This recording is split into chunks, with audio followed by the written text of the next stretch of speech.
뉴스 아나운서 전주리 이광용이었습니다.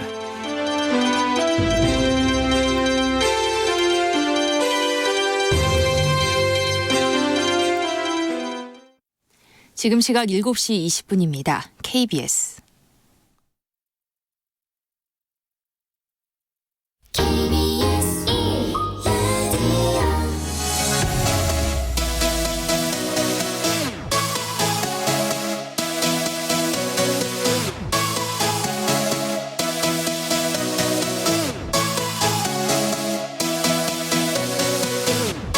KBS 열린 토론.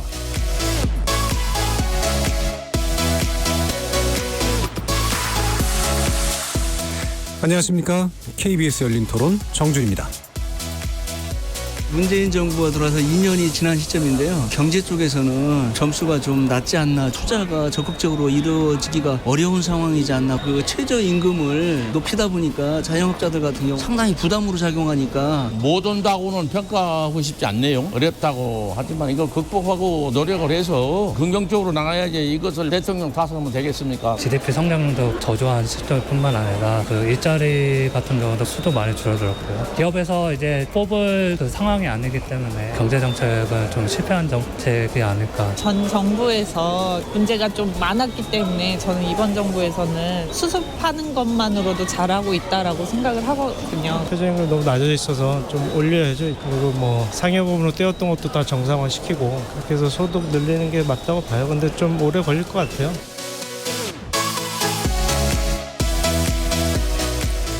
거리에서 만나본 시민들의 의견 잘 들어보셨죠? 오늘 주제는 문재인 정부 2년 경제정책 성과와 과제입니다. 촛불로 표현되는 시민들의 열망과 기대를 안고 탄생한 문재인 정부가 오는 10일 출범 2주년을 지나가게 되는데요. 모두가 잘 사는 나라를 만들겠다던 약속 얼마나 지켜지고 있을까요? 마침 정부 출범 2주년을 맞아 발표된 각종 여론조사에서는 경제정책에 대한 부정평가가 제일 높기도 했습니다. 또 실제로 지난달 26일 한국은행이 발표한 올 1분기 경제 성장률은 전분기 대비 마이너스 0.3%를 기록해서 어려움을 더하고 있죠. 3년차에 접어든 문재인 정부의 더불어 잘 사는 경제 만들기 과연 성공할 수 있을까요? 문재인 정부 2년 경제정책 성과와 과제는 라는 주제로 경제 전문가들 모시고 진지하게 토론해 보겠습니다. KBS 열린 토론은 여러분과 함께 만듭니다. 문자로 참여하실 분은 샵 9730번으로 의견 남겨주시고요. 단문은 50원, 장문은 100원의 정보 이용료가 붙습니다. KBS 모바일 콩, 트위터 계정 KBS 오픈을 통해서도 무료로 참여하실 수 있습니다. 청취자 여러분이 KBS 열린 토론의 주인공입니다. 청취자 여러분의 날카로운 의견과 뜨거운 참여 부탁드리겠습니다. KBS 열린 토론 지금부터 출발하겠습니다. 살아 있습니다. 토론이 살아 있습니다. 살아있는 토론, KBS 열린 토론. 토론은 라디오가 진짜입니다. 진짜 토론, KBS 열린 토론.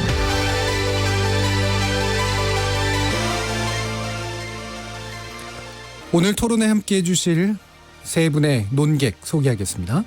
먼저 대통령 직속 정책기획위원회 일자리 소득 소분과장을 맡고 계신 김용기 아주대 교수 나오셨습니다. 안녕하세요. 예, 안녕하십니까.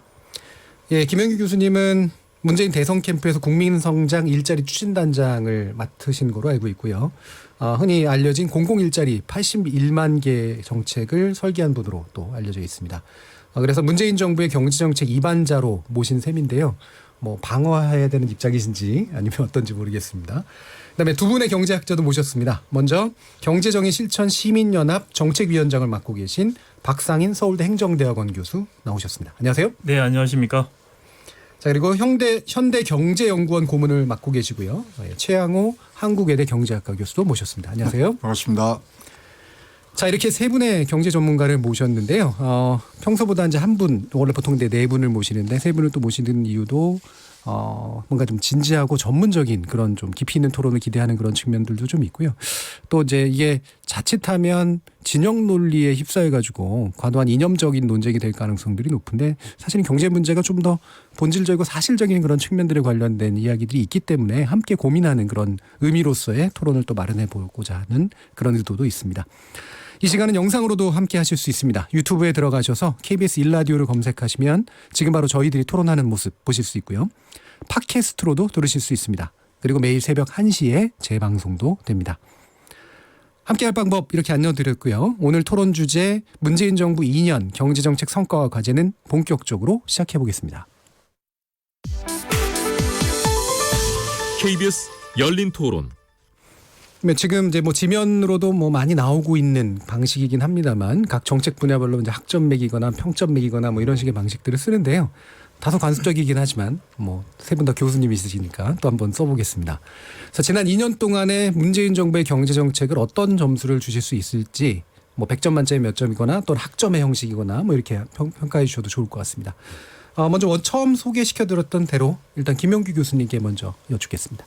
예, 저는 그 B 플러스를 주고 싶은데요. 예. 85점이죠. 물론 아까 우리 시청자들께서도 여러분이 얘기를 하신 것처럼 여론조사에 의한 평가가 좋지 않은 게 사실입니다. 특히 이제 일자리 부분이 그렇고요. 근데 사실은 이제 앞으로 얘기를 하겠지만 저는 또 긍정적인 부분도 없지 않다고 생각을 합니다. 예. 특히 제가 B 플러스를 주고 싶은 이유는 한국 경제가 당면한 문제에 대한 어떤 정확한 분석의 근거에서 경제 정책이 세워졌다고 생각을 하기 때문입니다. 이른바 이제 경제 정책 패러다임의 전환을 재작년 7월에 정부에서 선언을 했는데 당시에 이제 문제 의식을 보면 인구 정체나 고령화에 따른 이제 수요의 위축이라든가요, 혹은 생산 가능 인구 감소에 따른 이제 성장 활력의 둔화, 그다음에 이제 영세 자영업이나 주력 제조업의 어려움에 따른 이제 어떤 실업의 증가, 또한 소득 불평등의 확대, 이러한 이제 다양한 압력의 직면에 있는 것이 문재인 정부 출범 당시의 상황이었습니다. 예. 이것에 대해서 성장과 분배의 선순환을 도모하는 일자리 중심 소득주도 성장이라든가 중소벤처기업과 대기업 수출기업을 아우르는 어떤 혁신 생태계를 구축하고자 하는 혁신 성장 정책이라든가, 혹은 이제 불공정한 경제 구조나 과대행을 해소하는 공정경쟁 정책, 이것을 이제 기본적으로 내걸고 했다는 점에서 저는 그 점에 관해서 저는 굉장히 긍정적인 점수를 주고 싶습니다. 예, 알겠습니다.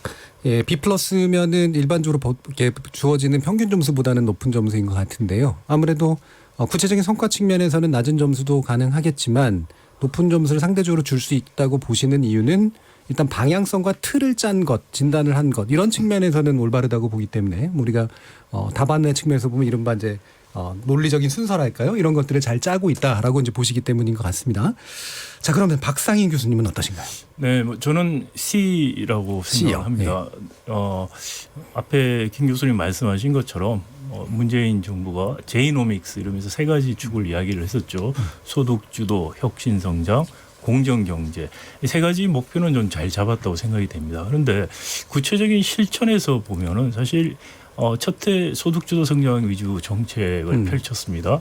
저는 정책이 순서가 잘못돼서 사실 효과를 못 냈다라는 생각이 들고요. 예. 그리고 경제가 잘 안 풀리니까 그때부터는 사실은 말은 제이노믹스라고 해서 세 가지를 말을 했는데 그 이후에 1년 동안 펼쳐진 것은 이명박 박근혜 정책으로 회귀였다라고 예. 생각을 합니다. 그런 의미에서 C, C 밑으로도 줄 수도 있을 것 같긴 한데 아직 3년 남았으니까 예. 분발하시라는 의미로 C를 드리겠습니다. 예, 틀을 비교적 괜찮게 짰다는 측면에서는 동일한 평가를 하시지만 그게 지금 엇박자도 나고 있고 성과도 못 올리고 있고 또 우선순위가 이제는 좀 뒤섞여서 외로 옛날로 회귀하는 모습으로 나타나고 있기 때문에 더 낮은 점수를 좀 주시고 있는 것 같네요. 자, 그럼 최영우 교수님은 어떠신가요? 저도 A, B, C, D로 한번 해볼까요? 예. 근데 저희가요, 학점이 A, B, C, D, F가 있잖아요. 그렇죠. 근데 하나가 더 있습니다. 예. 우리가 과제물을 안 냈던가 어떤 특이한 상황 때문에 이 성적이 다 집계가 안 될 때는 I를 줍니다. 인컴플리트해서 저는 인컴플리트를 드리겠습니다. 왜냐하면 소득 주도 성장이 사실 경제 정책으로 얘기하기에는 너무나 복지적인 성격을 많이 띠고 있기 때문에 경제적인 그런 어떤 방향성, 즉 뭐 저희가 뭐 경제학 처음 배울 때부터 뭐 귀에 못이 박히게 들은 얘기는 오늘보다 나은 내일의 지향점은 항상 경제가 갖고 있어야 되는데 그런 부분들을 봤을 때 소득 주도 성장이 과연 경제 정책으로 한 축을 이루었느냐, 좀 더 복지 정책 같고요. 그다음에 혁신 정책 잘 이제 담으셨죠. 담았지만 혁신 정책은 이게 시간이 필요해요. 오늘 뭐 반도체 공장 인력 해갖고 하려고 그러면 몇 년이니까 아직 과제물을 안 내신 거고요. 공정 경제 사실 조금 빈강정이 된 그 출범할 때 그런 모습과 비교했을 때 좀 빈강정이라는 뭐 좀 과도한 표현을 쓰겠습니다만은 그런 걸로 봤을 때 지금 채점을 할 수가 없는 성적을 지금 조금 더 자료들을 주셔야 성적을 줄 수 있는 I를 저는 채점표에 적어놓겠습니다. 그럼 시간적으로 언제쯤 되면 성적받을 수 있을까요? 그러니까 지금 이제 3년 차기 때문에 분발해서 이제 3년 차에 성과를 내셔야 되고 또 정무적으로 내년에 선거도 있고 이러기 때문에 지금 이제 바짝 이제 뭐 고삐를 조여서 가셔야 되고요. 그러려면은 사실 지금 가장 중요한 시장과의 소통, 그다음에 아주 올바른 진단이 필요하는데 그 부분에 대해서는 많은 이제 경제학자들이 좀 점수를 낮게 주시는 게 진단에서의 문제가 조금 뭐 정확하거나 이런 부분보다는 어떤 자기의 소신을 바탕으로 한 부분들. 그러니까 우리가 비행을 할 때 있잖아요. 이게 직관으로 하는 게 아니고 계기판 보고 비행을 해야 되거든요. 그래서 너무 직관으로만 가는 부분에 대해서 아마 점수들이 박하게 나왔다고 생각을 합니다. 뭐 약간 다르신 이제 얘기도 좀 있으신 것 같아요. 그래서 진단 부분에 대해서 좀 의구심이 있으신 것 같고, 그다음에 정확한 진단이라기보다는 좀 가치 쪽에 좀 뭔가 이렇게 이념이나 가치 쪽에 우선순위가 좀 두어져 있지 않았냐라는 그런 견해이신 것 같은데요. 자, 세 분의 성적이 이제 B+, C, I 이렇게 일단 나왔습니다. 되게 여러 가지 신차문별이긴 한데 뭐 분산도 돼 있고요. 그러면 여기까지 관련된 내용 듣고요. 그러면 구체적인 것으로 좀 볼 텐데요. 뭐 한마디씩은 이제 해주시긴 했습니다만 일단 아쉬운 점하고 그래도 괜찮았다라고 생각하는 점을 한 번씩 또 짚어보시면 어떨까 싶은데 이번에는 거꾸로 한번 가보죠. 최양호 교수님부터 한번 들어볼까요? 경제 정책 중에 가장 아쉬운 거 아까 뭐 잠깐 말씀드렸습니다만 이 시장과의 소통이에서 뭐 이 많은 점들을 배우시고 그걸 정책에 반영을 해야 되는데 그런 시장 속의 소통에서 동떨어진 그러한 경제 인식들이 굉장히 많았던 것 같습니다. 예를 들어서 장하성 전 실장께서는 연말이면은 뭐 소득주도 성장 효과 나온다. 그렇지만 연말에서 아주 참담한 성적표를 받았거든요. 그리고 항상 저희가 뭐 여러 가지 이런 정책 저런 정책을 뭐 얘기를 하지만은 이 경제의 종합 성적표는 항상 경제 성장률이거든요. 두 번이나 마이너스를 받으셨단 말이죠. 그래서 이러한 점들은 사실 시장에서 무엇을 원하는지 시장에서 통하는 것이 무엇인지가 진단을 잘못 내리신 부분들이 있어요. 그 예를 들어보면 우리가 소득주도 성장을 할 때 세 가지의 가정을 내렸단 말이죠. 경제 성장에 비해서 임금 상승이 더디다. 그다음에 기업이 이익을 임금으로 제대로 나눠주질 않는다. 그다음에 소득이 오르면 경제가 성장한다. 이런 세 가지 가정을 내려서 갔는데 세 가지 다 지금 실증적으로 그것은 조금 잘못된 가정이었던 얘기들을 지금 뭐 요새 많은 학술대에서 이제 얘기를 하고 있기 때문에 진단의 문제, 소통의 문제가 가장 아쉬웠다는 점이고요. 잘한 점은 뭐 어쨌거나 새로운 패러다임을 갖고 와서 우리가 이제 시작해 볼 수 있는 부분들이 이제 한 축을 만들어 주셨기 때문에 그 부분들에 대해서는 굉장히 뭐 우리가 큰 박수를 보냅니다만 새로운 거를 갖고 왔을 때 가장 중요한 거는 디테일이거든요. 디테일의 악마에서 좀 이 정부 부처라든가 실질적으로 정책을 운영하시는 분들이 충분히 대통령의 그런 정책 의지를 표현할 수 있는 디테일을 만드는 데는 실패한 거 아니냐. 그런 점이 제일 아쉽습니다. 아쉬움으로 다시 또 가셨네요. 예, 그 틀을 만드는 것에 대해서는 그게 아마 뭐 찬성이건 반대건 어쨌든 틀이 있는 거는 긍정적으로 평가를 하셨는데 핵심적으로는 그 아쉬운 부분이 소득주 성장이나 이런 거로 대표되는 것에서의 이제 여러 가지 부족한 성과라는 점들을 지적하셨는데요. 제가 잠깐만 좀 보완 설명을 좀 요청드리고 싶은 게 시장과의 소통이 뭐 이를테면 우리가 단순하게 얘기해 보면 이를테면 기업인과의 소통이나 뭐 아니면 노동자와의 소통이나 이런 식의 구체적인 어떤 주체에 관련된 문제입니까? 아니면 시장이란 추상적 대상을 놓고 반응을 보고 자꾸 이제 조정하는 그런 문제입니까? 추상적인 그런 반응보다는요. 예. 경제 상황의 심각성에 대해서 너무 뒤늦게 하신 거죠. 예. 왜냐하면 우리가 이제 의사가 환자를 봤을 때 진단을 하고 치료를 하지 않습니까? 진단이 잘못되면 치료도 잘못되는 거 아닙니까? 근데 너무나 안이한 상태로 계속 위험. 그러니까 지금은 우리가 모든 공감대를 이루고 있는 게 특단의 대책이 없으면 위기 상황으로 넘어간다. 거기에는 지금 모든 사람들이 동의를 할 거라고 생각을 하고 있고요. 거기까지 오는데 너무나 많은 시간이 걸렸죠. 그러니까 소통이라는 게 진단을 얘기하시는 거군요. 네, 분명히 우리가 지도자라든가 또 정책을 입안하는 사람은 집 바깥에 낙엽 하나 떨어진 걸로 가을이 온 걸 알아야 되는데 나무에서 낙엽이 다 떨어진 후에도 아직도 여름이라고 판단을 하고 있었던 부분 뼈 아프죠. 심각히 안 좋은 상황인데도 그 부분을 좀 뭔가 정확히 파악하지 못했다. 네. 이런 걸 소통으로 표현하신 것 같습니다. 그러면 박상인 교수님은 어떠세요? 네, 제가 모두에 말씀드린 것처럼 세 가지 축으로 이야기한 내용 자체는 좋았습니다. 그런데 그 정책의 구체성이라든지 또는 정책 실행에 있어서 우선순위 또는 구체적인 실행 방법을 보면은 정책 세 가지 소득주도 혁신성장 그리고 공정경제라는 걸 너무나 나열식으로 생각을 했다는 것이고요. 이게 어떤 메커니즘에 의해서 어떻게 효과가 나고 상승작용이 일어날 거에 대한 그에 대한 엄밀한 분석과 이해가 부족했다라는 생각입니다. 그래서 제가 우선순위 문제가 있었다 말씀을 드린 것이 이런 측면인데요. 즉 공정경제라는 경제 구조가 바꿔주는 정책들이 선행이 됐어야 된다고 생각이 됩니다. 그런 구조에서 혁신이라는 게 일어날 수 있고 혁신이 일어날 수 있을 때 소득주도라는 푸시가 일어난다면 상승작용을 할 수가 있는 것이죠. 그런 식의 정책 순위가 이루어졌더라면 2년이 지난 지금 좀 더 다른 평가를 받지 않았을까. 그게 굉장히 저는 아쉽고요. 그럼에도 불구하고 그런 오류에 대한 정확한 진단 없이 갑자기 경제활력 정책이라고 그러면서 이명박 박근혜 정권 정책으로 해결해버렸다. 이건 더 아쉬움을 남기면서 문재인 정부가 경제 문제에 있어서 정말 너무나 무지한 것이 아니냐라는 비판을 받게 되는 이유가 거기에 있는 거 아니냐는 생각이 들고요. 잘한 게 뭐냐라고 생각했는데 고민이 참 많았습니다.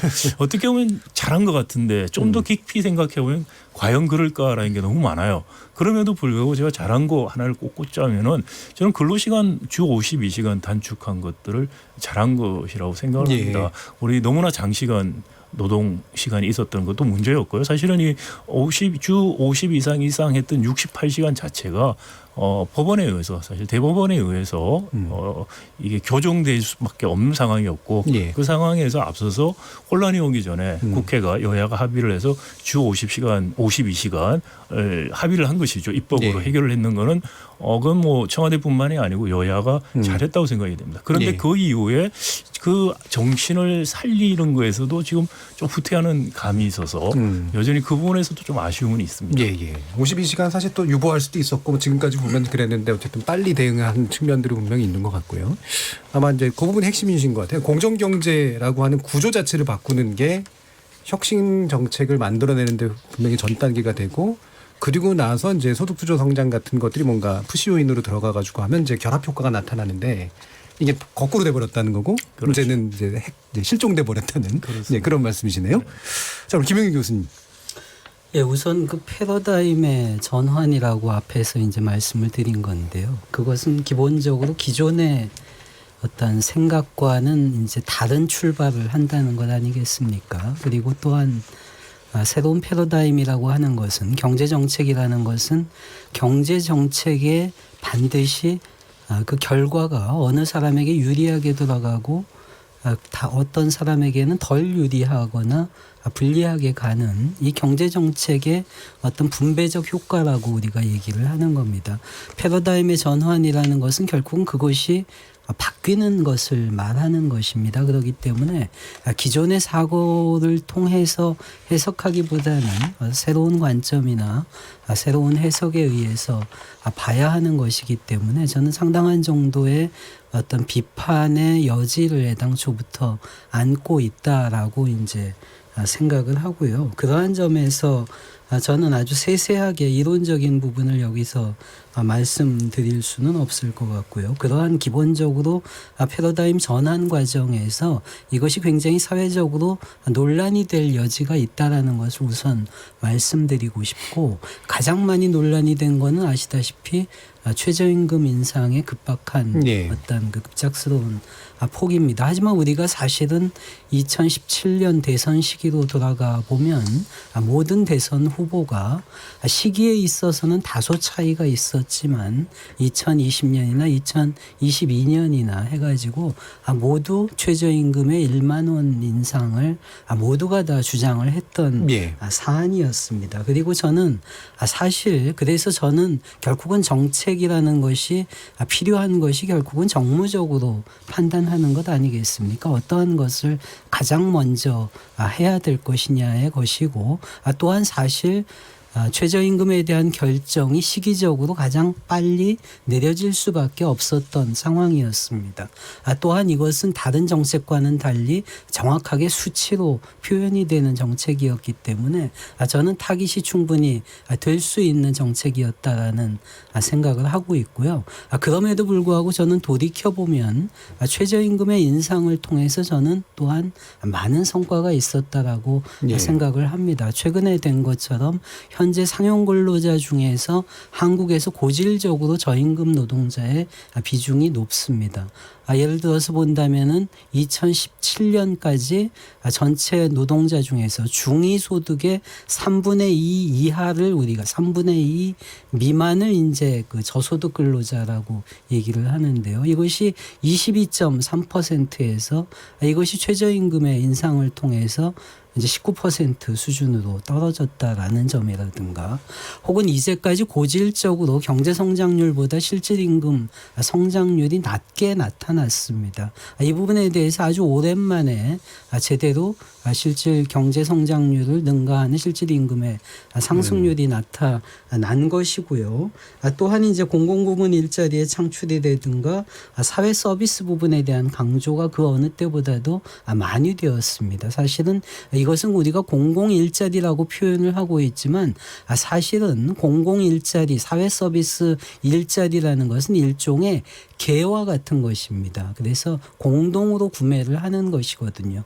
모두에게 우리 생애 과정에서 나타나는 리스크에 대해서 우리 개인은 모두 대응을 해야 하는 것입니다. 이것을 사회적으로 합쳐서 대응을 하면은 저렴한 방식의 구매를 통해서 비용도 싸고 훨씬 높은 질의 서비스를 얻을 수가 있는 것이거든요. 이러한 부분에서는 저는 일정한 정도의 진전이 있었다라고 생각을 합니다. 그래서 최저임금을 중심으로 한 소득주도 성장이 가장 논란을 빚었지만 상대적으로 효과가 많이 난 것도 저는 이 부분이라고 생각을 하고요. 현실에 있어서 사실 혁신성장이나 공정경제 부분은 아까 박 교수님도 지적을 하셨지만 저는 상대적으로 성과가 미진한 편이다 이렇게 생각을 합니다.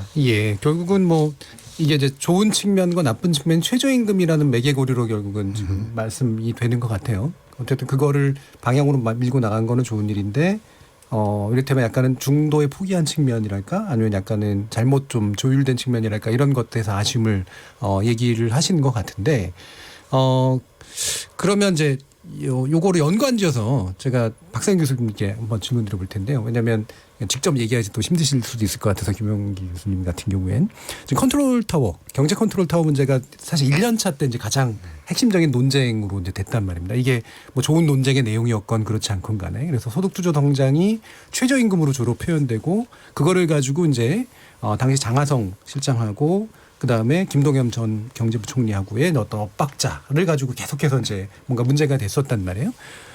최근엔 이제 뭐 교체가 일어나긴 했습니다만 요런 컨트롤 타워의 문제 어떻게 보셨어요? 네, 뭐 최저임금 문제라든지 뭐 고용 문제 이야기할 게 많은데 나중에 뭐 할 기회가 있을 것 같아서 질문하신 걸 제가 먼저 답변을 드리겠습니다. 장하성 전 실장, 김동연 부총리 엇박자가 심했죠. 어떻게 보면 누굴 탓해야 될지 뭐 각자 또 생각하는 바가 있을 것 같습니다. 물론 그래서 컨트롤 타워 이야기가 나왔던 것이고요. 그래서 두 분 다 경질이 사실상 된 것이죠. 그리고 새로 들어온 팀이 겉보기엔 큰 문제가 없어 보입니다.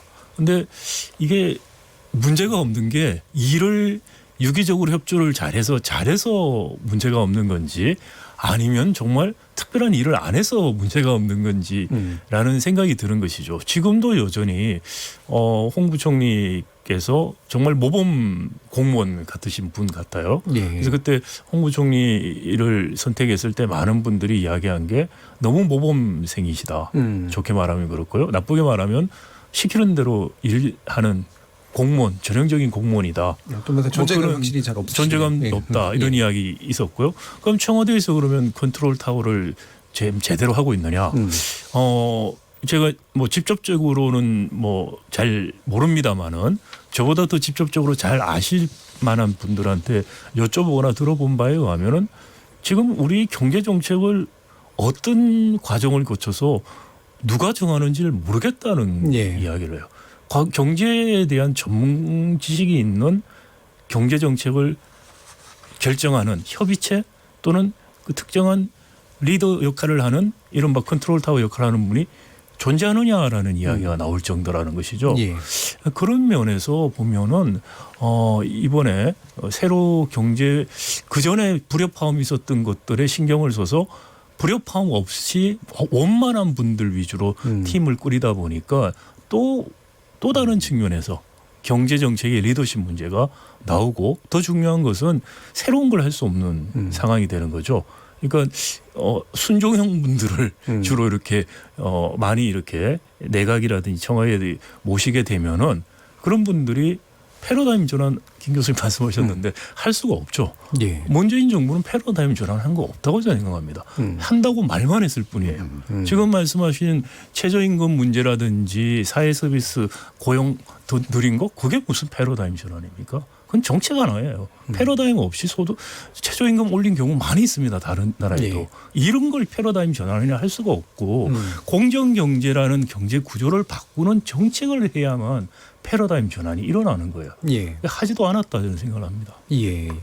자, 컨트롤 타워 어떻게 뭐 저도 이제 일반적으로 쓰는 말이었기 때문에 경제 컨트롤 타워라는 표현을 썼습니다만 사실 우리 시장의 상황이라는 게 뭐 예전처럼 국가가 이렇게 막 주도해서 되는 뭐 이런 건 아닐 테니까 뭐 경제 정책에 관련된 아마 컨트롤 타워 정도가 될 텐데 분명히 그건 색깔은 있어야 되잖아요. 근데 아까 같은 경우에 이제 보시면 어쨌든 지향이나 표방하는 것 같은 것들은 보였다.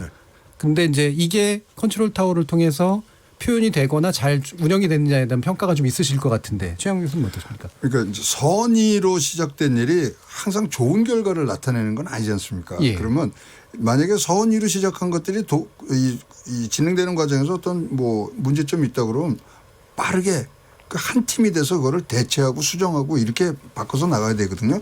근데 이제 우리 이제 뭐 주위 사람들하고 또 이 여론조사들에 보면은 이 정부의 특징 중에 하나가 이 정부가 하는 일은 모두 옳고 그다음에 정의론이 논쟁하지 말라는 느낌을 받는다는 거죠. 따라서 정의를 독점하고 있는 그 차원에서도 국민이 그런 느낌을 드니까 적폐청산도 굉장히 사시의 눈으로 봐야 되고 적폐청산 꼭 필요한 거거든요.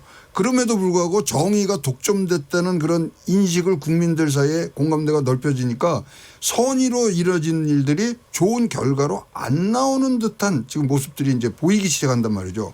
이 부분에서는 항상 정책을 운영하고 정책의 어떤 컨트롤 타워면 빠른 속도로 이거를 수정하고 대체하고 근간을 유지할 수 있으면서 나가는 그 역량 아닌가요? 개인의 역량이고 정부의 역량이고 기업의 역량이거든요.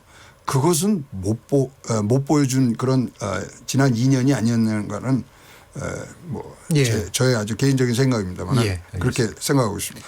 자, 그럼 김영규 교수님이 이 두 분 견해에 대해서 어떻게 간단히 코멘트를 해주시면 어떻습니까? 우선 그 논의를 그 정책의 정당성이 마치 이 정부만이 가지고 있다라고 독점을 하고 있는 거 아니냐 이렇게 지적을 하셨는데 저는 그 반대 아닌가 생각이 듭니다. 이 이상 어떻게 자유롭게 비판이 이렇게 활성화 될 수가 없고요. 잘 아시다시피 사실은 한국의 언론에 사실 커다란 문제가 있습니다. 사실 광고비에 의한 어떤 그 언론의 아젠다와 물론 일부 언론이지만요. 일부 언론의 아젠다와 상당수 언론이라고 하셔도 됩니다. 기존 기득권의 이해관계가 소위 광고비라든가 여러 가지를 통해서 정말 확실하게 집행이 되고 있는 그러한 환경이기 때문에 저는 과도한 비판이 야기가 되고 있다고 저는 도리어 생각을 하고 있고요.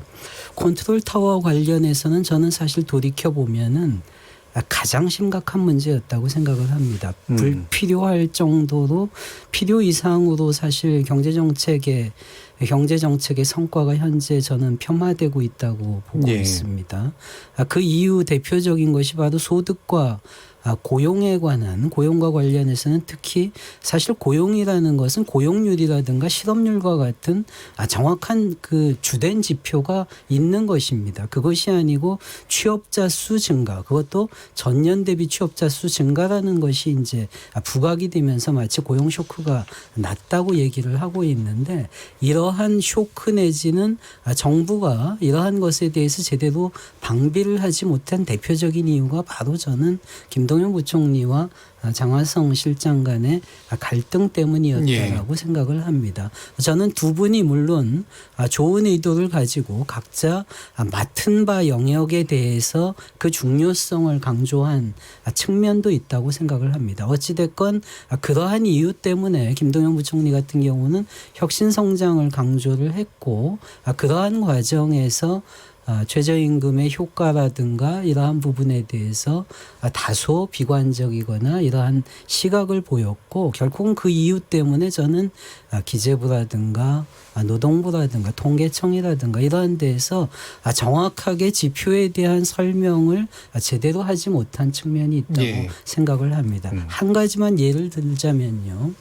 대표적인 것이 결국은 2017년도는 2016년 대비해서 31만 명의 전년 대비 취업자 수의 증가가 나타났습니다. 전년 동기인가요? 전년 대비. 전년 1년 예. 동안. 그리고 2018년에 우리가 고용 쇼크라고 얘기를 하는 그 해에는 2017년 대비해서 9만 7천 명의 취업자 수의 증가가 나타났기 때문에 이것을 우리가 고용 쇼크라고 얘기를 하고 있는데요.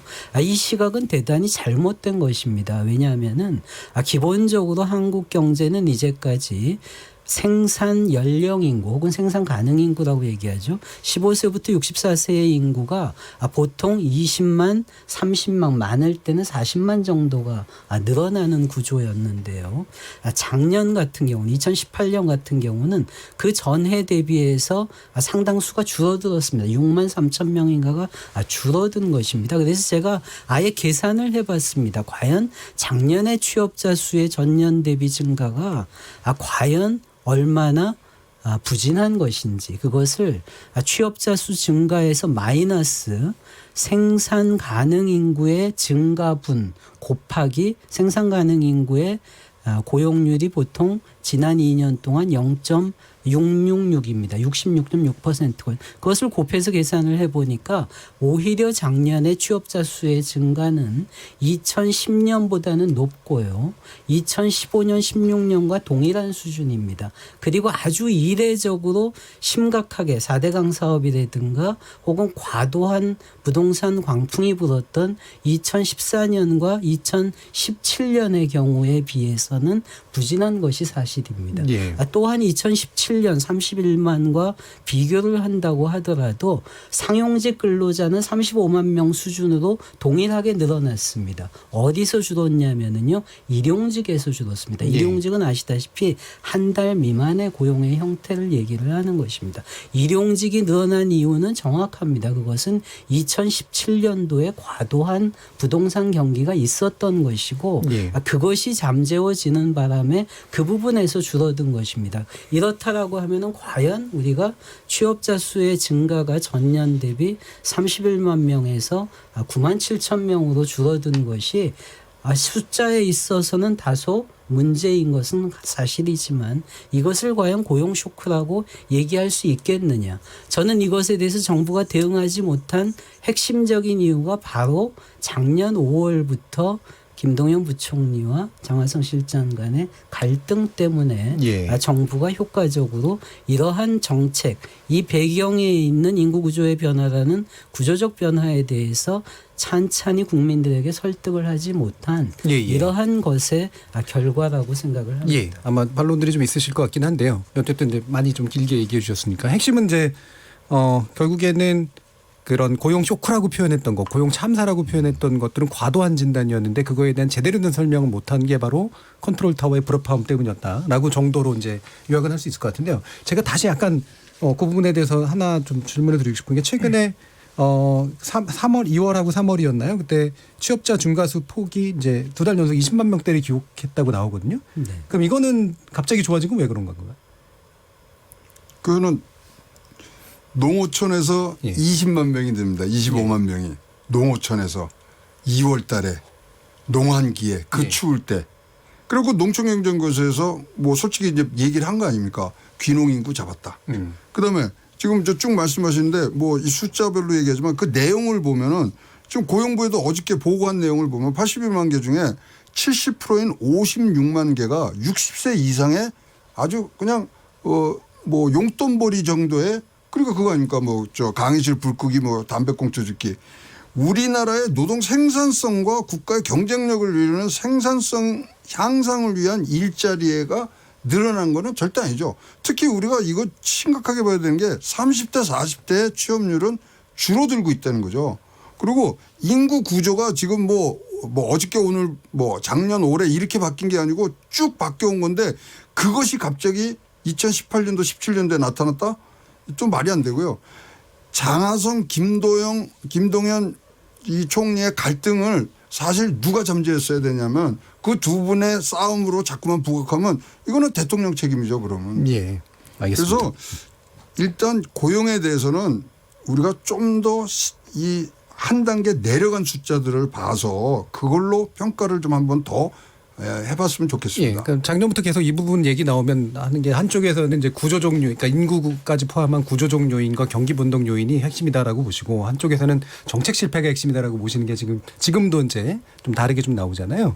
이 부분 풀어서 박상규 교수님 어떠세요? 네, 두 분 말씀을 들으면서 제가 조금 아이러니하게 생각한 것이 작년에 이제 이런 고용 쇼크라고 해서 전 분기 대비해서 얼마가 얼마가 늘었니 이런 이야기할 때는 보수 언론이나 보수 쪽에서는 그 숫자를 가지고 이야기를 했었어요.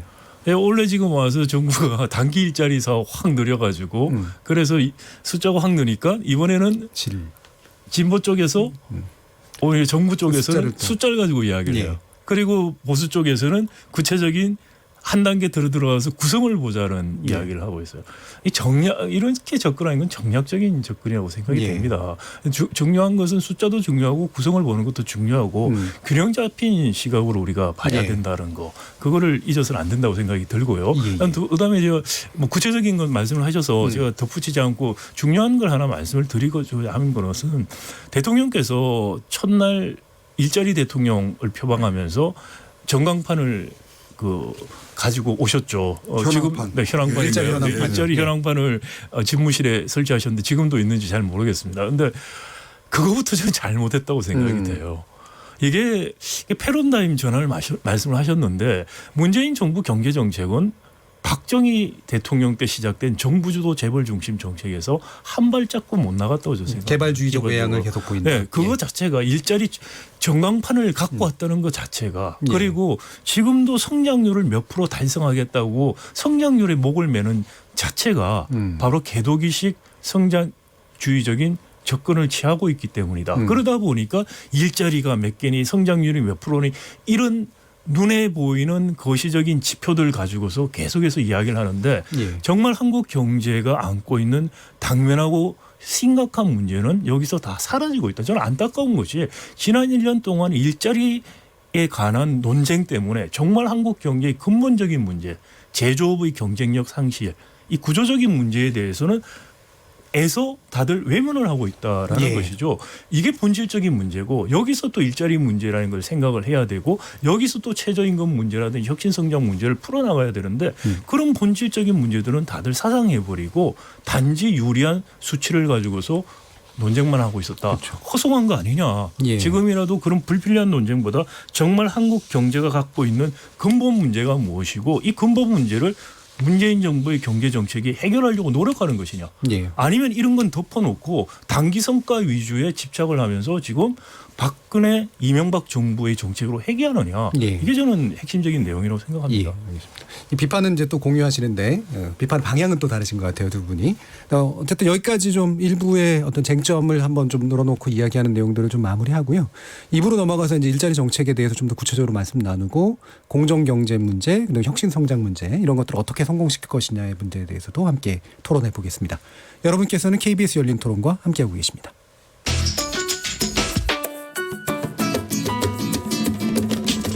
묻는다, 듣는다, 통한다. KBS 열린 토론. 듣고 계신 청취자 여러분 감사드립니다.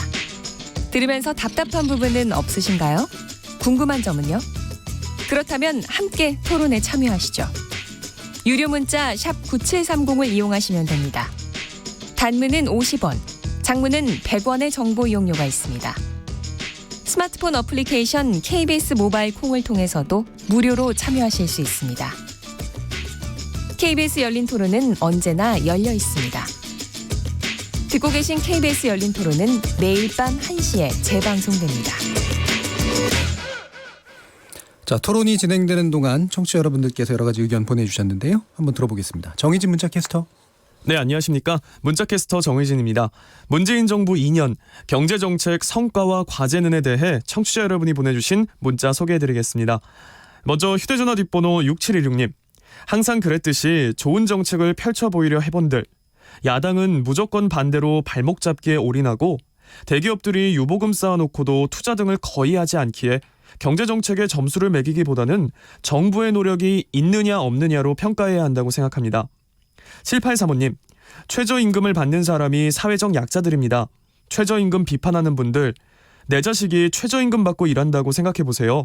시간당 8,350원, 월 174만 5,150원입니다. 팍팍한 사회, 같이 삽시다 해주셨고요.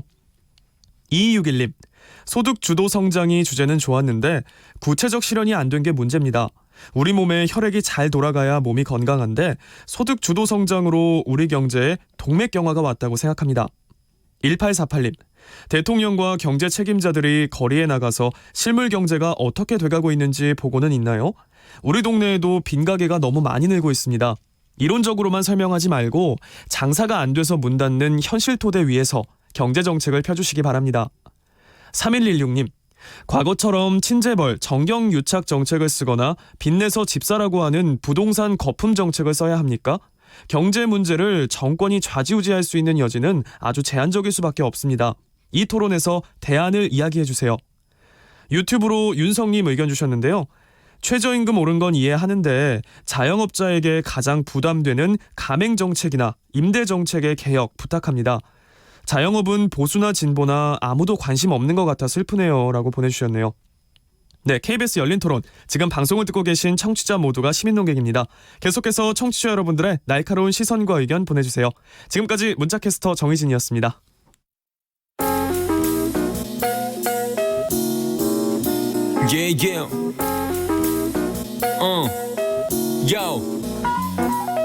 무엇이든 묻고 진심으로 듣고 마음으로 통하는 여기가 열린 토론. 라디오가 진짜 토론.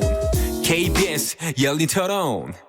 네, KBS 열린 토론 문재인 정부 2년 경제정책 성과와 과제라는 주제로 김용기 아주대 교수, 박상인 서울대 교수, 최영호 한국외대 교수님과 함께하고 있습니다. 자, 구체적으로 또 다른 쟁점으로 좀 연결시켜 볼 텐데요. 일자리 얘기도 이제 나오고 일부에서 그랬기 때문에 결국엔 소득주도 성장, 그것의 표현 형태였던 최저임금 인상, 네, 그것이 일자리를 늘리는 데 기여했느냐 또는 줄이는 데 또 연관되느냐 이런 복잡하게 좀 얽힌 문제도 있고 아까 문자캐스터에서 나왔었던 자영업은 또 어떻게 된 거냐 뭐 이런 게 한꺼번에 이제 막 등장을 했잖아요. 아까 박상현 교수님께서 이 부분에 좀 더 얘기하고 싶으셨던 게 있는 것 같아서 한번 먼저 여쭙겠습니다. 네, 작년에 사실 그 고용이 크게 늘지 않았기 때문에 최저임금 급격한 인상 때문이 아니냐는 논쟁이 많았습니다. 근데 저는 사실 작년에 일자리 많이 줄어들었던 부분들, 많이 늘지 않았던 부분이죠. 예. 그게 최저임금의 직접적인 영향이라고 생각하지는 않습니다. 예. 보다 근본적인 원인은 제조업 문제라고 생각을 예. 하고요. 또 하나는 특정 분야 같은 경우에는 기술 발전 요인도 크다고 생각합니다. 예를 들어서 자동화가 많이 이루어지고 인터넷을 통해서 쇼핑 같은 걸 많이 하기 때문에 어려워지는 그런 좀 트렌드적인 측면들이 컸다라고 생각이 됩니다. 그럼에도 불구하고 작년에 그럼 최저임금 올리는 정책이 정말 문재인 정부 일기에서 가장 우선을 해서 해야 될 정책이었느냐? 예. 아니라고 생각을 합니다. 아까 예. 말씀드린 것처럼 공정경제에 관한 정책이 우선이 되어야 됐다고 생각을 하고요. 최저임금 올리는 정책을 쓴 것을 그러면 잘한 정책이다 평가할 수 없다는 예. 말씀을 드리고 싶고요. 최저임금이 지금 작년하고 재작년 올라서 올해 한 2년 사이 거의 한 30% 올랐기 때문에 최저임금이 오른 부정적 효과는 사실 나타난다면 올해 사실 나타날 가능성이 저는 크다고 생각이 되고요. 예. 그게 지금 통계에서 정부가 정책적 대응들을 단기 일자리 사업을 하면서 어느 정도 노이즈가 많이 생겨서 얼마나 제대로 잡아낼 수 있을지는 좀 더 봐야겠지만은 그 부분은 이제 올해 좀 더 저희가 유심히 볼 문제다. 라는 기본적인 생각을 갖고 있고요. 최저임금 관련해서 제가 한 가지만 말씀을 더 드리자면은 최저임금에 대해서 긍정적인 부분들 말씀하신 것들 뭐 전체 상용직 임금들이 올라갔다라든지 이런 것들 다 맞습니다. 그런데 이제 부정적인 부분들이 있었던 것도 부정할 수는 없어요. 예. 제가 최저임금에 대해서 여러 가지 스터디들이 나오는데 제가 말씀드린 이런 분야, 산업 분야마다 기술적인 트렌드라든지 제조업 내지는 그 산업의 경쟁력 문제가 다르다는 이른바 이 트렌드를 컨트롤하는 문제거든요. 예. 이걸 제대로 컨트롤해서 보는 연구들 보면은 최저임금 자체가 고용의 수 자체에 영향을 주기보다는 일하는 시간에 영향을 많이 예. 줬다는 결과가 많이 나요. 일하는 시간을 줄이고 근데 그 일하는 시간을 줄이는 게 대부분이 비정규직이나 네. 일용직 좀 약자들한테 많이 갔었다. 그런 면에서 이제 부정적인 효과가 있었다는 보고들은 합니다. 근데 그게 작년까지 18년까지 이야기인데 19년에는 좀 더 부정적인 효과가 저는 나올 수가 있다고 생각이 되고요. 해외 연구에서 최저임금을 올렸을 때 긍정적인 효과가 나올 때 두 가지의 전달 경로가 있어요. 최저임금을 올리면 한계 기업이 도산하는 건 당연한 겁니다. 예. 감당을 못하죠. 그러면은 거기에 잠겨 있었던 한계 기업에 잠겨 있었던 인적 자원과 물적 자원이 더 생산적인 데로 옮겨갈 수 있으면 최저임금 올리는 게 푸시하는 효과입니다. 나쁜 균형에서 더 좋은 균형으로 경제가 이동하도록 푸시하는 경우예요. 그런데 우리 지금 현재 우리 상황에서 자영업이라든지 최저임금에 영향을 받는 이른바 2차 밴드에 해당하는 중소기업들 거기서는 갈 데가 없어요. 기회가 없어요. 그러니까 제가 말씀드린 공정경제가 먼저 선행돼야 된다는 것이 그런 기회를 만들 수 있는 구조가 먼저 만들어져서 푸시가 돼야지 옮겨간다는 거예요. 또 네. 하나는 이제 그 독점, 수요 독점 내지는 독점이 아주 강한 산업이에요. 그러니까 미국 같은 경우 맥도날드 같은 게 지역적인 독점이기 때문에 최저임금 올린 것을 흡수해 버려서 큰 효과가 없다는 연구가 나옵니다. 그런데 네. 우리는 그럴 만한 산업이 없어요. 지금 말씀드린 직접 영향을 많이 받는 자영업이라든지 중소기업, 열악한 2차 밴드 중소기업들은 정말 경쟁에 완전히 노출된 산업이에요. 과다 경쟁이라고 할 만큼 그런 산업에서 올렸을 때 흡수가 되지가 않고 흡수를 해주려면 위에서 하청에서 원청이 그걸 흡수해 줘야 되는데 우리 원청들이 그걸 안 해주죠. 예. 단가 우려치기를 더 하는데요. 이런 구조들이 바뀌지 않은 상황에서 최저임금을 올리면은 결국은 제일 취약한 사람들이 일을 잃게 돼요. 그러니까 예. 아까 임금 받는 사람들만 보면 좋아졌다 그러지만은 소득 분배 가계 소득을 보면은 1분위, 2분위 사람들 소득 수준이 더 낮아지는 결과가 작년에 나온 것이죠. 이런 것까지 고려를 해야 됩니다. 그러니까 정부는 이런 것까지 고려해서 이야기를 해야 돼요. 요리한 것만 발췌해서 효과가 있었다는 식으로 말을 하면 정책 신뢰도가 없어지는 거예요. 거꾸로 또 공격하고 할 때 공격하고 공격을 받고 하는 것을 마치 정략적인 정치 논쟁하듯이 경제 문제를 진영놀이로 풀어서는 안 된다. 예. 라는 말씀 드리고 싶습니다. 예. 그래서 말씀이 나온 김에 제가 더 여쭤볼게요. 원래 말씀의 어떤 주장의 이제 방향이 보면 결과적으로는 이제 이게 경제 구조가 이제 이게 트렌드 자체가 바뀌는 그런 조건이고, 근데 고용을 많이 해줄 수 있는 제조업 부분이 이제 상당히 취약해졌고, 근데 그 과정에서 사실 이 원청과 하청 사이의 불공정 문제를 개선하려는 노력이 먼저 돼야 나머지 부분들이 풀린다라는 게 기본 기조이신 것 같은데요. 네. 그럼 그걸 연결해서 한번 실제 어떻게 하면 이것이 가능한 제대로 맞춰진 어떤 상일까, 이 부분에 대해서 한번 좀 말씀 좀 해주시죠. 이게 우리가 이제 이른바 혁신 경제라는 논의가 미국이나 유럽에서도 90년대, 80년대 말 90년부터 슈페테리언 그로스 티어리라는 게 나오면서 본격화됐어요. 여기에 선구적인 역할을 하신 분들이 내린 결론은 뭐냐면은 혁신이라는 것이 가능하려면은 기회와 유인과 금융이 있어야 된다. 이 세 가지가 있어야 된다. 당연한 이야기죠. 자, 그런데 우리 같은 경우에는 제조업이 지금 굉장히 중요한 나라죠. 우린 제조업 강국이죠. 제조업이 GDP 30%를 차지하는 아주 제조업 비중이 큰 나라고, 제조업이 그동안에 수출이라든지 경제 성장을 견인해왔던 가장 고부가 가치를 생산하는 분야였던 것이죠. 그런데 이 제조업이 지금 우리 재벌 체제로 블락화가 지금 되기 시작하면서 그 안에서 전속 계약 관계가 형성이 되면서 단가 우려치기, 기술 탈취가 만연하죠. 단가 우려치기, 기술 탈취가 만연하니까 혁신할 유인도 없어지고 여력이 없어지기 시작하고, 블락화가 되니까 공정한 경쟁의 기회가 없어요. 그러니까 혁신이 안 일어나고 생산성 향상이 일어날 수 없습니다. 그러면서 최종재 생산하는 자동차 같은 경우에 예를 들어서 낮은 단가에 의존하는 가격 경쟁력 유지로 왔어요. 근데 그게 2015년부터 중국 시장부터 밀리기 시작해요. 따라오는 나라들이 있으니까. 이게 우리 제조업의 위기고, 많은 제조업에서 나타나는 위기, 그게 제조업의 고용 감소, 제조업이 어려워지는 지역에서 자영업이 같이 나빠지는 현상들이 작년에 저는 많이 일어났다고 생각이 됩니다. 자, 그것을 바꾸려면 다시 돌아가서 원론으로 돌아가는 거죠. 기회와 유인이 일어나는. 그러니까 재벌 개혁을 해주자는 만재가 이런 블록화된 체제를 풀어주자라는 거예요. 일감 몰아주기, 그다음에 친인척 회사한테 일감 주기, 또는 계열사로 수직 계열화를 심하게 하는 거, 이런 것들을 풀어주는 그런 개혁들을 해주자라는 것이 이제 핵심적인 재벌 개혁의 내용입니다. 그러면 경쟁의 기회가 생기고 혁신의 유인이 생기죠. 자, 그러면은 많은 기회가 있을 때, 소득주도 성장 같은 푸시가 있을 때 옮겨갈 기운들이 더 생긴다는 겁니다. 이 순서로 갔어야 되는데, 이런 구조를 바꾸는 근본적인 개혁 자체가 정부는 부담스러운 것 같아요. 제가 보기에. 그것보다 손쉽게, 그리고 이건 다시 말씀드리지만 좀 더 중장기적인 효과가 나옵니다. 단기적이고 국민들이 체감할 수 있는 단기 효과를 가져와라 라고 이야기하는 순간 어떤 정책 입안자도 관료도 스태프들도 이 말을 할 수가 없게 되는 거죠. 이게 문재인 정부가 2년 동안에 왜 개혁을 실기했고 지금 와서 아직도 여전히 단기 성과에 손에 잡히는 성과를 이야기를 하는 그 악순환에 들어갈 수밖에 없었던 이유가 아닌가 생각하고요. 지금도 안 늦었다. 아직 3년 남았지 않습니까? 지금이라도 다시 초심으로 돌아가서 근본적인 개혁을 시작해야 된다라는 생각입니다. 또 비교적 이게 상당히 잘 짜여진 그런 주장을 해주셨기 때문에 이 부분에 대해서 다른 견해를 또 가지실 것도 같아요. 최영일 교수님. 하여튼 어쨌든 간에 그 시작점이 이제 소득을 늘려서 소득이 소비를 이제 촉진시키고 그게 경제 성장으로 가는 부분이니까 시작점이 다른 거예요. 다른죠. 그러니까 제조업의 말씀하신 대로 제조업의 어떤 이 생산성이라든가 국가 경쟁력을 높이는 그런 부분보다는 일단 일자리, 최저임금에서 일단 이 저소득층의 한계 소비 성향이 굉장히 크기 때문에 조금만 자극을 줘도 이게 될 줄 알았는데, 일단 소득이 소비로 가는 부분이 지금 그 고리가 일단은 작동을 안 했고요.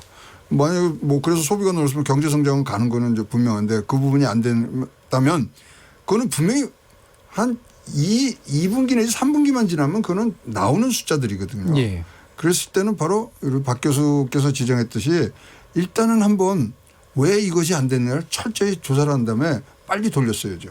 그러면 이 공정 경제에서 사실은 시작해야 된다. 이거에 대해서는 어떻게 보세요? 그거에 대해서는 뭐 재벌이 갖고 있는 부분보다는 재벌을 개혁하는 것보다는 뭐 같은 내용일 수 있습니다만은 중소기업이 어쨌든지 받아줘야 되는 그릇이 돼야 되거든요. 사회 세이프넷이 돼야 되기 때문에 일단은 재벌은요 그냥 가만히 내버려두면 자기네들이 알아서 그냥 잘합니다. 그걸 때려먹든 뭐 해외로 나가든 다 하거든요. 그러나 우리 국가가 끌고 나가면서 우리의 저변의 생산력을 늘릴 수 있는 가장 취약한 부분이 중소기업이라고 생각을 하고요. 저는 그 세이프트넷이 대기업의 어떤 그런 수직 계열화를 붕괴하는 것보다는 더 폭넓고 더 깊이가 깊어진 중소기업의 어떤 경쟁력 강화 거기에서부터 다시 시작하는 것이 답이라고 생각합니다. 재벌 구조 개혁으로 하시는 방식은 아닌 것 같고, 그러니까 박 교수님이 얘기하시는 것과는 다르게. 그럼 중소기업 쪽은 어떻게 그 세이프트넷을 늘릴 수 있다고 보시나요? 일단은 중소기업이라는 게 항상 뭐 우리가 뭐 기술 뭐 얘기를 하지만 중소기업에 살아남을 수 있는 연한들이 굉장히 짧거든요. 그러면 실패도 할 수 있고 재정적으로 어려움들은 많기 때문에 일단 독일이든 이스라엘이든 그 중소기업들의 이 경쟁력이 커질 때는 국가적인 펀드가 굉장히 많은 지원을 해줬어요. 다시 회생할 수 있는 중소기업, 실패해도 다시 할 수 있는 부분들, 그런 부분들이 조금 더 구조적으로 우리가 자리를 잡았으면은 굉장히 경쟁력 차원에서도 좋았지 않겠냐 생각이 됩니다. 예, 박상 교수님. 네, 사실 그 말씀하신 방향을 제가 가기 위한 구조를 말씀을 드린 거고요. 말씀하신 것처럼 기회가 일단 있어야 됩니다. 기회가 있고 유인이 있어야지 누군가 도전을 하죠. 자, 우리나라에서 혁신적인 기업이 없었던 게 아니고 지금도 많이 있습니다. 혁신적인 기업 생각나는 것들 카카오톡 당장에 있죠. 네이버 있죠. 그리고 인터넷 게임 회사들 많이 있습니다. K-팝들 있어요. 화장품 회사 있습니다. 배달의 민족 같은 앱 서비스도 있어요. 공통점이 뭔 줄 아십니까? B2C예요. 비즈니스 투 컨슈머입니다. 엔드 유저가 일반인들이 소비자인 시장에서는 제가 말씀드린 것처럼 기회도 있고 기술 탈취가 없어요. 유인이 있어요. 거기서 뭔가 나오죠. 그런데 B2B에 하는 중간재, 우리 제조업의 가장 중요한 중간재 부분에는 기회가 없어요. 블락화된 재벌 체제 하에서 공정한 경쟁의 기회가 없어요. 그리고 기술 탈취가 만연해요. 유인이 없어요. 그러니까 기회와 유인이 있어야지만 가능하고 그걸 만들어주는 구조를 경제 구조를 만드는 것이 재벌 개혁이다라는 것이에요. 재벌 개혁이라는 게 재벌 때려잡자, 재벌 어떻게 하자 의미가 아니고요. 재벌이 지금 과도한 수직계와 블락화를 통해서 자기들이 이익이 되는 지금 구조를 갖고 있는데 이 유인 재벌의 유인 체계를 바꿔줄 수 있는 구조 개혁을 해주자라는 것이죠. 알겠습니다. 그 부분에서 이제 약간의 차이는 있긴 있는 것 같고요. 대신 명확해진 것 같고 이제 우리 김규명기 교수님이 이제 오래 기다리셨어요. 이제 들어보죠. 뭐 재벌 개혁의 필요성에 대해서는 뭐 저는 전적으로 동의를 하는데요. 그럼에도 불구하고 저는 그 현실에서 과연 이 굉장히 오랫동안 고착돼 온 구조입니다. 현재 우리 경제가 지금 수출에서 어려움을 상당히 겪고 있다고 하는데 그것이 무엇이겠습니까? 현재 보면은 20% 이상의 수출을 차지하고 있는 삼성을 중심으로 하는 반도체 가격의 하락에 따른 그 효과가 이렇게 거대하게 수출의 감소로 나타날 정도로 그 어느 때보다 굉장히 고착화되어 온 특정 몇몇 대기업에 의한 의존도가 굉장히 높아져 있는 상태입니다. 그렇기 때문에라도 여러 가지 근본적인 패러다임의 전환이 필요한데요. 저는 그럼에도 불구하고 이 재벌개혁이라는 것이 사실 굉장히 쉽지 않은 주제다라고 생각을 합니다. 이 점에 대해서는 사실 굉장히 오랫동안에 많은 연구가 있어 왔습니다. 우리가 일반적으로 이 대기업이라는 존재는 수백 년 동안 1900년대 초반부터 존재를 하면서 미국 사회에서나 한국 사회에서는 물론 이제 60년대 70년대 이후부터 하면서 아주 강력한 구조적 힘을 발휘하고 있는 존재입니다. 이것은 사실 모든 인터레스트로 모든 이해관계자는 자신의 영향력을 발휘하기 위해서 자신이 가지고 있는 어떤 물적 기반을 사용을 하겠죠. 하지만 대기업이라는 것은 다른 이해관계자와는 전혀 다릅니다. 대기업의 활동 자체가 고용과 관련이 되어 있고요. 이들의 투자와 고용 행위 자체가 국가적인 일자리라든가 수출이라든가 경제 성장과 아주 밀접하게 연관이 되어 있으며 굉장히 강력한 힘을 가진 존재다라는 것이죠.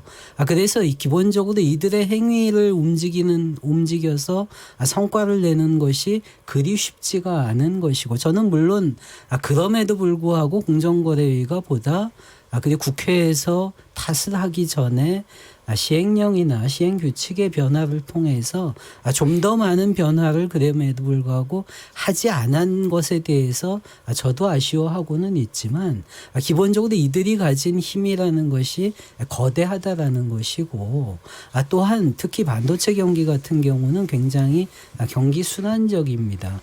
작년에 한국 경제가 2.7% 경제 성장을 했는데 많은 OECD 국가들과 비교해 보면은 분명히 나쁘지 않은 성과였죠. 근데 작년에 삼성은 굉장히 많은 투자를 하겠다고 굉장히 많은 퍼포먼스를 했습니다. 근데 실제는 어떻습니까? 작년에 재작년에 대비해서 6조 원이나 적은 투자를 했습니다. 그리고 올해 1분기 컨퍼런스 콜에서 작년보다 훨씬 적은 설비 투자를 하겠다라고 얘기를 하고 있습니다. 그래서 즉 경기 자체가 현재 최저임금에 대해서 이제 다시 돌아가서 얘기를 하면 이러한 거대 대기업이 존재를 하고 있고, 그 다음에 사실 최저임금과 관련해서 굉장히 영세한 분들이나 소상공인들 같은 경우는 사실 최저임금에 저는 충격을 직접적으로 받지는 않았다라고 생각합니다. 사실상 정부가 일자리 보조금을 통해서 평소에 최저임금의 상승분 이상의 것을 정부 보조금으로 해결을 해주지 않았습니까? 사실은 중소상공인 같은 경우는 고질적으로 내수가 위축돼 있고 가게가 쓸 만한 여력을 가지고 있지 못하고, 그다음에 한국 경제가 수출 중심 경제에서 기본적으로 계속적으로 줄어드는 상태의 내수 규모 속에서 거대한 베이비 부머가 이미 55세 때부터 은퇴를 하면서 자영업이 극도로 포화된 이러한 상태에서의 이제 어려움이 있었던 것이고요. 저는 실제로 만약에 최저임금이 영향을 받았다라고 하면은 저는 비교적 큰 규모의 중소중견기업에는 아마도 일정한 정도의 영향을 갔을 것이다라고 생각을 합니다. 그리고 소득은 전체적으로 사실은 우리 같은 경우 저는 많은 경우 좀 단기적으로 대응을 한다고 생각을 하는데요. 어느 나라에서도 소득에 대한 통계를 한국과 같이 이렇게 분기별로 내는 나라가 없습니다. 그렇죠. OECD 모든 나라에서는 우리가 소득이라는 것은 우리가 소득을 분기별 소득에 기초를 해가지고 생활을 하고 그럽니까? 상여금도 존재를 하는 것이고 다양한 계절적 요인이 있습니다. 그렇기 때문에 연간 단위로 보는 것입니다. 작년에 연간 단위로 볼 때는 분명하게 모든 분야에 걸쳐서 소득이 상승한 것이 사실이고요. 다만 1, 2분야에 있어서 일부 근로소득과 사업소득이 줄어드는 것이 사실인데 이 부분은 사실 우리가 원자료를 해석을 해보면은 가구에서의 일하는 근로자 수 자체가 굉장히 적습니다. 왜냐하고요? 이들 자체가 1분위 같은 경우는 평균 연령 자체가 65세가 넘습니다. 그렇기 때문에 1분위 같은 경우는 30% 이상의 기초생활 수급을 받는 분들입니다. 그렇기 때문에 이들에게 있어서 기본적으로 소득은 적게 나타났지만 이러한 소득 통계에 또한 포함되지 않은 많은 소득이 있습니다. 예를 들어서 의료에 관한 것이라든가 우리가 의료보장 한국 굉장히 의료보장 제도가 문제는 있지만 잘 돼 있지 않습니까? 여러 가지 그다음 공공임대주택의 공급이라든가 즉 우리의 소득으로는 잡히지 않지만 사실상 소득되고 있는 현물급여를 합친다면 1, 2분위를 포함한 모든 분위에서의 소득이 명백하게 상승을 하였습니다. 지난해 같은 경우. 약간 교정하고 싶으신 부분이 있습니다. 아니 일단은 지금 연간 단위 작년 소득 데이터는 아직 없습니다. 제가 알기로. 그러니까 분위별로 나온 가계 동향 조사는 분위별로 나오기 때문에 2018년 자료가 있고요. 가계 금융 조사라는 게 연간 단위로 그게 더 이제 큰 데이터셋으로 하는데 그거는 2017년까지가 나온 거고 작년에 발표한 거는 2017년까지 자료지 2018년 자료는 아직 없습니다. 분위별로 1분위부터 4분위 소득이 나온 거를 그러니까 가계 소득 동향 조사 말씀하신 그거는 분위별로 떨어졌는데 다 합쳐서 늘었다는 게 저는 이해가 안 가는 말씀을 하신 것 같고요. 전체 소득이 늘었다라는 아니 1, 2분위는 다 떨어졌습니다. 1, 2분위는 현물급여 아니 그리고 현물급여하고 해서 재분배까지 한 걸 하더라도 그렇습니다. 그리고 우리 지금 문제 중에 하나가 재분배 정책 효과가 없어요.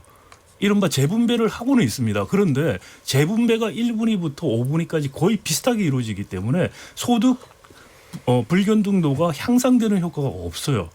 이게 많은 것들을 보편복지라면서 생긴 겁니다. 보편복지를 하려면 복지 수준이 훨씬 커야 됩니다. 지금같이 세금도 조금 거두고 복지도 찔끔하면서 보편복지하는 거는 저는 아니라고 생각이 돼요. 오히려 적극적인 복지 정책을 써야 된다는 생각이고요. 그다음 한 가지 좀 지적을 하고 싶은 거는 재벌과 대기업을 자꾸 혼돈해서 쓰시면 안 된다는 겁니다. 재벌이라는 것은 총수가 있는 대규모 기업 집단을 말하는 것이지 대기업의 문제가 아닙니다. 그러니까 이걸 혼돈을 해서는 안 되겠다는 것이고 작년에 반도체 슈퍼 사이클 좋았는 거 한 3년 좋았죠. 이거는 기왕 사이클이 아니고 슈퍼 사이클입니다. 반도체가 더 이상 혁신의 벽에 장벽에 부딪혀서 정말 크게 한번 오는 사이클을 슈퍼 사이클이라고 그러고 그래서 2017년 경제 성장률 3.2% 된 것은 슈퍼 사이클에 오는 착시 효과라는 것을 누차에 대해서 이야기를 저는 청와대에도 있고 여러 군데 다 했었어요. 그런데 그게 그 거품이 걷어지고 난 다음에 우리 경제 현실이 어떨 것 같냐는 이야기를 했을 때 그 거품에 도취돼서 현실을 보려고 하지 않았어요. 그것도 알겠습니다. 역시 정부의 탓이다 저는 생각합니다. 뭐 시간이 아쉽지만 좀 닫아가지고요. 이제 한 1분 좀 안 되게 마지막으로 이제 바라시는 말씀을 이제 정리하는 발언으로 듣도록 하겠습니다. 최영일 교수님부터 듣겠습니다. 이제 3년차를 맞으시니까 그 취임사를 다시 한번 들여다보게 됐는데요. 가장 저에게 울림이 있었던 말은 이 문재인 대통령께서 제 가슴은 한 번도 경험하지 못한 나라를 만들겠다는 열정으로 뜨겁다. 이 말씀이 저는 가장 울림이 있었거든요. 그 말에 항상 맞는 그리고 뭐 소득 최저임금이 올라가더라도 자영업자의 눈물 위에 올라가지 않는 그리고 나라다운 나라 모두가 잘 사는 나라 여기에 대해서 디테일로 꼭 승부를 해 주시기를 바란다는 당부의 말씀을 꼭 드리고 싶습니다. 박상인 교수님. 네. 경제 구조 개혁을 늦출 수 없다. 더 이상 겁을 내지 마시라. 지금이야말로 경제 구조를 경제 위기가 오기 전에 바꿀 수 있는 마지막 기회일 수가 있다. 지금 놓치게 되면은 문재인 정부의 경제 정책은 실패하는 게 뻔하다는 거예요. 수술을 해야 되는 경제인데 수술할 때 잘못해서 죽을까 겁난다고 해서 항생제만 자꾸 투여하는 식으로 해서 확실하게 경제를 죽여서는 안 된다는 것입니다. 국민들의 지지가 아직까지 있습니다. 그리고 총선이라는 정치 또 행사가 있고요. 그걸 통해서 개혁 세력들이 다시 한번 정책 연대를 할 필요가 있다. 그래서 진정 촛불 시민혁명이 바랬던 정경유착의 고리를 끊는 것뿐만이 아니고 50년 낡은 박정희 개발 체제를 이제 바꿀 때가 됐다. 정말 진정한 패러다임 전환을 할 때가 됐다. 그 정책을 하는데 두려워하지 마시라라는 말씀을 드리고 싶습니다. 알겠습니다. 자, 그럼 마지막으로 김영희 교수님. 네, 저는 그 사실 돌이켜 보면은 여러 가지 어려움이 있었지만 그래도 근본적인 우리 발상에 또 전환이 일어나고 있는 부분들이 있지 않나 이렇게 생각을 합니다. 단순히 성장률에만 집착을 하다가 보다 평균적인 소득이나 평균적인 GDP 상승이 아니라 각각 개개인의 삶, 특히나 현 정부 들어서 어떤 가계소득의 중요성이나 국내 소비의 중요성 이러한 것에 대해서 저는 문제는 있지만 확실하게 각인을 하고 그 부분에 대해서 많은 사람들이 그래도 동의를 하고 있지 않나. 그래서 그러한 변화가 있다라는 것이고요. 그럼에도 불구하고 현재의 대외 환경이나 여러 가지 상황은 사실 굉장히 좋지 않다라는 점에 대해서도 저는 국민들이 좀 이렇게 같이 감안을 해서 예. 판단을 하면 좋겠다 이렇게 생각을 하고요. 예.